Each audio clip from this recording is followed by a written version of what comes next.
I've worked as an emergency nurse for over 30 years. This is the type of calling that stirs something inside. I can feel the rage boiling, the injustice and more.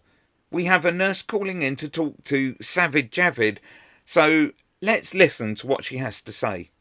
I'm now left disabled by long COVID because, while we were busy on the front line, putting our lives on the line, and by the way, I lost 3 friends who Sorry died to hear that. Very trying sorry to to hear save people.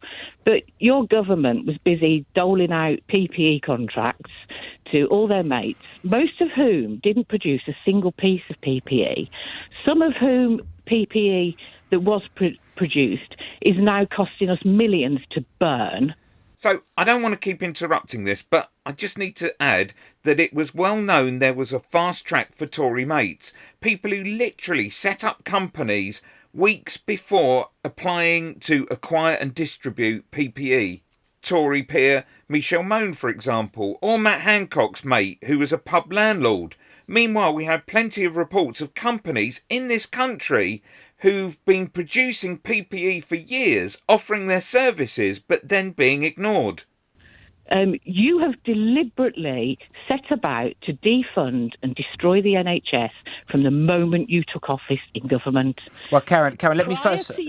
Prior to you taking government, working in A&E, we hit the 4-hour deadlines.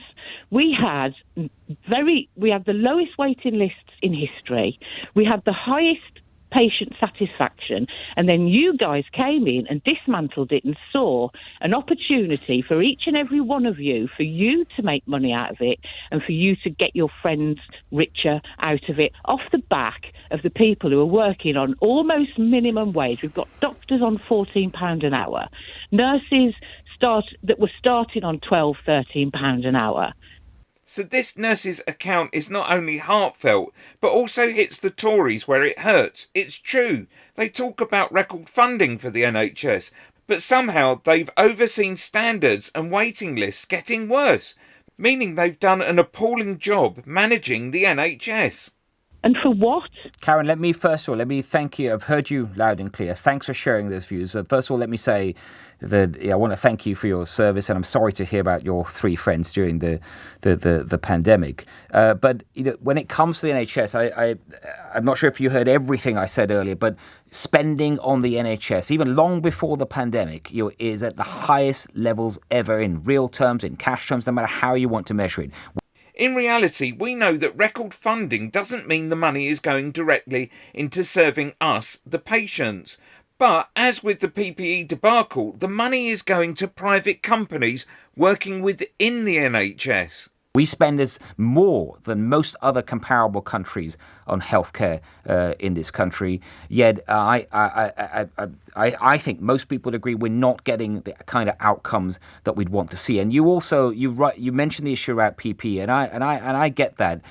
Here's where I begin to feel a tension in my gut. I want to shout at Javid for his phony bullshit that he's coming out with. What you're saying, but I can't agree with everything you've said about that, because I think you have to think back to the start of this pandemic when PPE was absolutely necessary. Every country in the world had a shortage of PPE, and I think people would have expected their government at the time to do everything they can to get their hands on it. As I said, there were PPE companies in this country who were offering their services, but instead the Tories were offering those contracts to their mates. Javid is gaslighting us here, and it's not working on me. And you're right, they may well have brought too much, and you may well have to destroy that now, but I'd rather have a government that's buying too much than having too little. It wasn't a case of too much, it was a case of it being inferior, because the mates that they'd let acquire it didn't know what they were doing, and they were trying to make a profit by getting it on the cheap. I don't think you're listening to me, Sajid. The stuff that you were providing was plastic, useless rubbish, gloves that you would put your hands through, aprons that were the thinnest I've ever seen. The PPE was shocking. It was not fit for purpose for most of the time, and it left us open to vulnerabilities. It's left me disabled, basically housebound now. I've gone from being a busy, working 12-hour shifts in A&E being out on my bike, going out kayaking, out with my kids, to someone who's now left in my home because your government failed to prepare me, to protect me. And also, you are also refusing to recognise it as an industrial illness, which it is, because I wouldn't have got this if I hadn't have been facing COVID every single day. You can see the wheels in Javid's head working to not accept the reality of what this nurse has just laid out.